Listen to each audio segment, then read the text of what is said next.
Pois bem, agora na letra C, vamos discutir o chamado potencial de célula, ou simplesmente ΔE. A unidade desse potencial de célula é volt. Esse volt indica que, considerando-se dois pontos em um circuito, para que 1 coulomb de carga passe pelos dois pontos, existe a dissipação de 1 joule de energia. Por isso que a gente diz que volt é joule por coulomb. É bom ter essa ideia, é claro que essa parte de unidades, relacionando volt com joule e coulomb, é mais comum você estudar na física. Bom, por definição, esse potencial de célula é medida da capacidade de uma reação de oxirredução em empurrar os elétrons, em forçar os elétrons, através de um circuito, sempre do ânodo para o cátodo. Se o ΔE, que é o potencial de célula, for muito alto, significa dizer que a reação de oxirredução empurra com grande facilidade os elétrons do ânodo para o cátodo. Se esse potencial for baixo, significa dizer que a reação de oxirredução empurra os elétrons com uma certa dificuldade. Então, conferindo aí a definição, ó, nós vamos considerar então que esse ΔE ele vai medir a capacidade de uma reação de oxirredução justamente em forçar os elétrons. Quando eu digo forçar os elétrons, empurrar os elétrons, né? Empurrar os elétrons através de um circuito do ânodo para o cátodo. Então, se aqui eu tenho um dispositivo que é uma reação de oxirredução, tem que ter a espécie que oxida e a espécie que reduz. Nós chamamos de ânodo aquela espécie química que tem o átomo que sofre oxidação. Chamamos de cátodo aquela espécie química que tem o átomo que sofre redução. Aí, claro, para você não esquecer, vogal com vogal, ânodo tem sempre oxidação, consoante com consoante. Tem um monte de macete, tem música, né, para guardar isso aí. Mas eu acho que se você usar ali vogal, vogal, consoante, consoante, dá para guardar. Agora, se você esquecer o que é vogal e consoante, aí tem que errar a questão, né? Bom, então nós temos aí ânodo e cátodo. Então, se o potencial de célula é um potencial de célula muito grande, se esse ΔE que aparece aí, esse potencial da célula é elevado, quer dizer que essa reação de oxirredução, ela empurra os elétrons com facilidade. Empurra os elétrons com facilidade do ânodo para o cátodo. Então, esse vai ser o fluxo de elétrons, quando nós pensamos em um processo de oxirredução. Agora, pensando-se num processo espontâneo, em que o elétron saia do ânodo para o cátodo, para o elétron seguir esse fluxo, significa dizer que o próprio sistema tem que empurrar esses elétrons. Quer dizer, o próprio sistema, ele se encarrega de realizar essa transformação. Por isso que é importante nós pensarmos assim, ó, se o potencial de célula é um potencial muito grande, os elétrons são empurrados com grande facilidade. Se o potencial de célula é pequeno, eles são empurrados com uma certa dificuldade. Porque essa capacidade em empurrar os elétrons é o que nós chamamos de potencial. Então dá para ver, e você já viu na física, que quando a diferença de potencial, que é o mesmo potencial de célula, é muito grande, os elétrons fluem com facilidade do ponto de maior potencial para o de menor potencial. Agora, pensando numa reação de oxirredução, a saída dos elétrons do ânodo para o cátodo, ela necessariamente contribui para deixar um determinado sistema mais estável. Agora, por que o sistema fica mais estável? Para poder empurrar esses elétrons do ânodo para o cátodo, um trabalho elétrico tem que ser feito para levar o elétron do ânodo na direção do cátodo. Justamente se a gente considerar o fluxo, né, de carga, tem que ter um gasto de energia, é o volt. Agora, se para poder empurrar os elétrons do ânodo para o cátodo, tem que ter um trabalho para empurrar esses elétrons, a gente costuma dizer que o fluxo espontâneo de elétrons do ânodo para o cátodo, ele exige um trabalho elétrico para poder empurrar esses elétrons. Se tem trabalho elétrico, tem gasto de energia. A energia que é gasta para realizar o trabalho elétrico de empurrar esses elétrons do ânodo para o cátodo, nós chamamos de energia livre, que é a energia livre de Gibbs. É a energia que o sistema tem disponível para a realização de qualquer trabalho. Então, se aqui tem um fluxo espontâneo de elétrons do ânodo para o cátodo, nós vamos considerar que, no início, a energia livre do sistema é alta. Ele tem muita energia disponível para a realização de qualquer trabalho.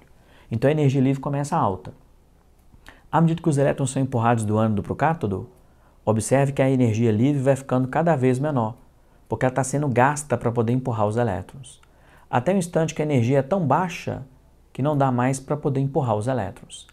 Aí o fluxo de elétrons deixou de ser um fluxo de elétrons espontâneo. Mas observe que enquanto os elétrons são empurrados de maneira espontânea do ânodo para o cátodo, tem consumo de energia livre, porque tem trabalho. Lembra que trabalho significa gasto de energia. Então, se no fluxo espontâneo de elétrons houve um gasto de energia livre, após o fluxo espontâneo de elétrons, a energia livre final é menor que a inicial. Concluímos então que o fluxo espontâneo de elétrons ele contribuiu para deixar o sistema mais estável. Pensa numa pilha nova. Você compra uma pilha nova, a energia livre dela é alta. Quando você coloca ela no aparelho para funcionar, ela começa a empurrar os elétrons. Quer dizer, ela fornece energia para o dispositivo. Só que à medida que ela vai empurrando os elétrons de maneira espontânea, a energia livre dela começa a ser gasta, até ela não ter mais energia suficiente para conseguir empurrar esses elétrons. É quando a pilha parou de funcionar. Então, cuidado se você pegar a pilha usada e a pilha nova, é mais estável a pilha usada, porque ela tem uma energia livre baixa. Porque durante o funcionamento da pilha, a energia livre que ela tinha armazenada foi gasta para poder empurrar os elétrons. Se empurra os elétrons, lembra que tem sempre trabalho. Se tem trabalho, tem gasto de energia. Se for uma bateria recarregável, uma pilha recarregável, quando você colocar ela para recarregar, a energia livre dela aumenta. Quando ela estiver carregada, ela tem energia livre para poder empurrar os elétrons. Aí consome a energia livre até ela não ter mais energia suficiente para isso. Então, coloquei até isso como observação aqui de número 1. Então, para que ocorra um fluxo espontâneo de elétrons, nesse caso do ânodo para o cátodo, um trabalho elétrico tem que ser realizado. Então, isso aqui é importante. Se tem fluxo de elétrons do ânodo para o cátodo, tem que ter um trabalho. Então, esse trabalho elétrico, se tem trabalho sendo realizado, obviamente tem que ter gasto, consumo de energia. Então, isso diminui a chamada energia livre do sistema. Então, podemos sim dizer que em um processo espontâneo de oxirredução, quando o elétron sai da espécie que oxida, que é o ânodo, para a espécie que reduz, que é o cátodo, esse fluxo espontâneo de elétrons, ele contribui para deixar esse sistema mais estável. Porque para o elétron sair do ânodo na direção do cátodo, houve um trabalho elétrico. Se tem um trabalho para poder empurrar os elétrons, tem gasto de energia. Se houve gasto de energia, é porque a energia livre final ficou menor que a inicial. E o sistema com menos energia livre para a realização de qualquer trabalho é um sistema sempre mais estável.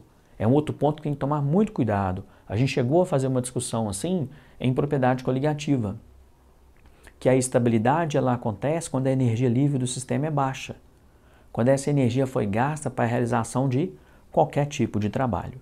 Então, uma conclusão importante, o fluxo espontâneo de elétrons, ele sempre contribui para poder aumentar a estabilidade do sistema. Esse fluxo espontâneo de elétrons, ele vai gastar um pouco da energia que o sistema tem. Se esse fluxo de elétrons, para poder existir de maneira espontânea, ele gasta um pouco da energia livre que o sistema tem, após o fluxo de elétrons, pode ter certeza que a energia livre final é menor que a inicial. Então, o fluxo espontâneo de elétrons contribuiu para deixar o sistema mais estável. Bom, é isso que a gente tinha para discutir dessa primeira observação. Agora, nós precisamos de usar um pouco mais a termodinâmica, porque existe uma expressão que relaciona a energia livre, que é essa energia disponível para realizar trabalho, inclusive o trabalho elétrico de empurrar os elétrons, e o potencial. Mas aí um ponto que você não pode esquecer. Se o potencial é muito alto, quer dizer que a reação de oxirredução empurra fácil os elétrons. Então a energia livre é alta. E essa energia vai sendo gasta para poder empurrar os elétrons. Se o potencial de célula, que é o ΔE, for baixo, quer dizer que tem pouca energia disponível para poder empurrar esses elétrons. Então os elétrons são empurrados com uma certa dificuldade. Ou nem existe esse fluxo espontâneo de elétrons. Na observação de número 2, vamos usar aí a termodinâmica para poder relacionar então a espontaneidade com esse potencial de célula. É o que geralmente você lembra quando você estudou eletroquímica, Saiu do ensino médio assim, ΔE positivo espontâneo, ΔE negativo não espontâneo. porque não faz nenhum sentido, né? Não consegue lembrar. Então isso tem que ficar claro. Mas veja que a espontaneidade, pelo menos das principais reações, a gente já consegue prever, usando a série de reatividade. Então agora estou fazendo essa discussão para chegar na parte quantitativa. Porque assim que você entender os potenciais e conseguir fazer o cálculo do chamado ΔE, que é o potencial de célula, aí a gente consegue também fazer a previsão, se o processo é espontâneo ou não espontâneo. E mesmo assim, a minha sugestão ainda vai ser fazer a previsão sem o cálculo, se ele te apresentar o valor dos potenciais. Então, na termodinâmica, existe uma expressão que relaciona a energia livre de Gibbs, que é a energia que o sistema tem disponível para a realização de qualquer trabalho, com o potencial de célula. E aí aparece aqui duas outras informações, né? É o N, que é o número de mols de elétrons, e o F, que é a constante de Faraday. Então vamos só dar nome para os termos aqui. Esse ΔG que aparece é a chamada variação da energia. Então, variação da energia livre. A gente chama de variação de energia livre de Gibbs. Aí essa variação da energia livre de Gibbs é justamente o que acontece durante o processo. Eu tinha comentado com vocês há pouco que se um fluxo de elétron espontâneo, quer dizer que a energia livre, pelo menos parte dela é gasta para poder empurrar os elétrons. Quer dizer que em um processo espontâneo a energia livre diminui. Então a energia livre final é menor que a inicial. Então a variação de energia livre vai ser negativa, se um processo é um processo espontâneo, né? Então o ΔG é variação de energia livre, o N é o número de mols de elétrons, então número de mols de elétrons, que é aquele N que aparece ali, né? O F, a constante de Faraday. Nós vamos discutir essa constante de Faraday e utilizar ela em eletrólise. Então, constante de Faraday. Vou colocar aqui o valor dessa constante, depois nós vamos entender de onde vem esse valor, tá? É 96.500 Coulomb por mol de elétrons. E por último, o ΔE, que é justamente o potencial de célula. Então, ΔE é o potencial de célula. Bom, então qual que é a análise que vamos fazer? Primeiro, nós vamos considerar um processo dito espontâneo. Se um processo de oxirredução é espontâneo, pelo que vimos há pouco, o próprio sistema se encarrega de empurrar os elétrons. Se o próprio sistema empurra os elétrons, tem que ter um trabalho. Existe um trabalho elétrico para fazer os elétrons saírem do ânodo para o cátodo. Se o próprio sistema empurra os elétrons, se o próprio sistema se encarrega de realizar esse trabalho, tem gasto de energia. Então nós vamos dizer que em um processo espontâneo, se o próprio sistema se encarrega de empurrar os elétrons, quer dizer que à medida que os elétrons são empurrados do ânodo, né? Deixa eu colocar isso aqui. Se os elétrons são empurrados do ânodo para o cátodo, a energia livre vai sendo gasta, até o ponto em que não consegue mais empurrar os elétrons. Então, se um fluxo de elétrons é espontâneo, o próprio sistema que realiza o trabalho de empurrar os elétrons.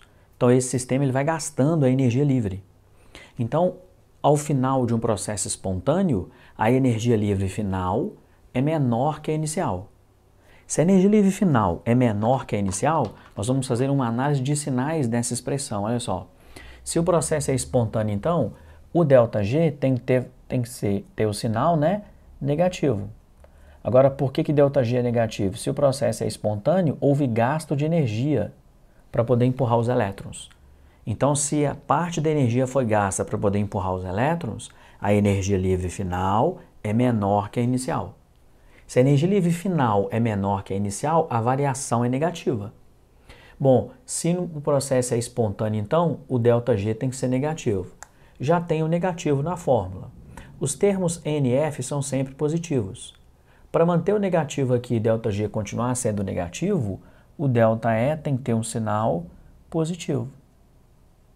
Então, em processos de oxirredução, se o potencial de célula é positivo, significa dizer que o processo é espontâneo. Quer dizer, se o ΔE é positivo, a variação de energia livre é negativa. Quer dizer que durante o processo a energia livre diminuiu. Para a energia livre diminuir, ela foi gasta. Foi gasta para fazer o quê? Foi gasta para poder empurrar o elétron. Quer dizer que o trabalho de empurrar os elétrons de maneira espontânea do ânodo para o cátodo consumiu parte da energia livre. Por isso que o processo é um processo espontâneo, porque o próprio sistema se encarrega de empurrar esses elétrons. Então nós vamos fazer assim, ó, se o processo é um processo espontâneo, durante a transformação a energia livre diminui. Como falei, ela é gasta para poder empurrar os elétrons, então a energia livre final é menor que a inicial. Para o ΔG ser negativo, de acordo com a termodinâmica, o valor de ΔE tem que ser positivo. É claro que quando você for estudar e fazer as contas, os exercícios, vocês já vão fazer assim, ó, o processo é espontâneo, você já vai ver lá que o ΔL tem que ser positivo. Os exercícios não vão pedir para vocês calcular ΔG e nem usar essa expressão.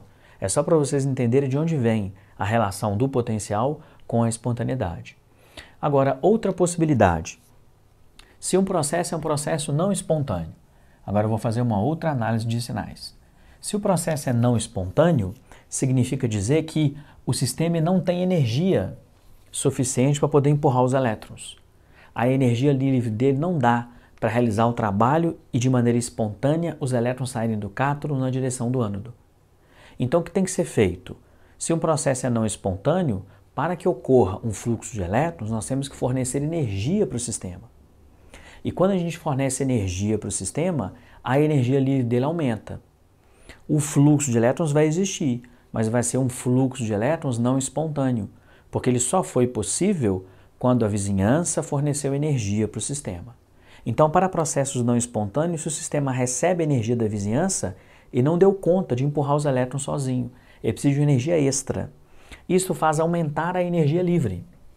Se isso faz aumentar a energia livre, eu vou dizer então que o ΔG aqui ele vai ser positivo. Porque se ele recebeu energia da vizinhança, a energia livre final ficou maior que a inicial. Se o ΔG é positivo, em processos não espontâneos, tem o negativo aqui da fórmula. Como o ΔG tem que ser positivo, o ΔE que aparece aqui, ele tem que ter um sinal necessariamente negativo. Porque nós vamos considerar assim, ó, potencial negativo com negativo daqui dá um ΔG positivo. Então, por isso que a gente costuma dizer assim, ó, processos não espontâneos, esses processos eles são acompanhados de um aumento da energia livre, já que vem a energia livre extra da vizinhança para o sistema. Se a variação de energia livre é positiva, o ΔE só pode ser um ΔE negativo. E aí a gente também vai fazer a mesma análise. Um processo não espontâneo, o ΔE nesse caso é negativo. Então, basicamente, né, nós veremos isso mais para frente, um exemplo clássico de processos espontâneos são as pilhas. Em uma pilha, quando você compra ela nova, a energia livre dela é alta. Ela tem energia livre para empurrar os elétrons do ânodo para o cátodo. Depois que essa pilha fica usada, a energia livre dela ficou muito baixa. Ela ficou estável, ela não consegue mais empurrar os elétrons. É um exemplo de processo espontâneo. Um processo não espontâneo pode ser a recarga de uma pilha recarregável. A recarga não é espontânea. Eu tenho que colocar essa pilha em um dispositivo e conectar na energia. Aí eu consigo fazer o caminho inverso, que é um processo não espontâneo. Ele só ocorre porque a vizinhança forneceu energia para o sistema. Ou também posso pensar nas eletrólises, que são processos não espontâneos, mas eles só ocorrem porque a vizinhança que está fornecendo energia para o sistema. Correto? Então, assim, vocês não têm que preocupar em fazer conta com essa expressão, não. Eu só queria que você, a partir de agora, relacionasse assim, ó, soubesse que se um processo é um processo espontâneo, o ΔE desse processo tem que ser necessariamente positivo. Se um processo é um processo não espontâneo, você já sabe que o ΔE tem que ser negativo. Isso já sabe até por quê. Isso tem a ver com o sistema ter ou não energia livre para poder empurrar esses elétrons. Bom, fechamos aqui, jovens, a letra C, que é o potencial de célula. Então, nós já sabemos potencial positivo e negativo. Agora, para a gente poder calcular esse ΔE, essa diferença de potencial, nós vamos precisar do potencial de semicélula ou potencial de eletrodo, que é o que aparece nos exercícios. Porque se você tiver os potenciais de semicélula ou de eletrodo, você consegue com esses potenciais calcular o potencial da célula. E aí, se você calcular o potencial da célula, você sabe se ele é positivo ou negativo. É uma outra forma de você chegar na conclusão, se é um processo espontâneo ou não espontâneo.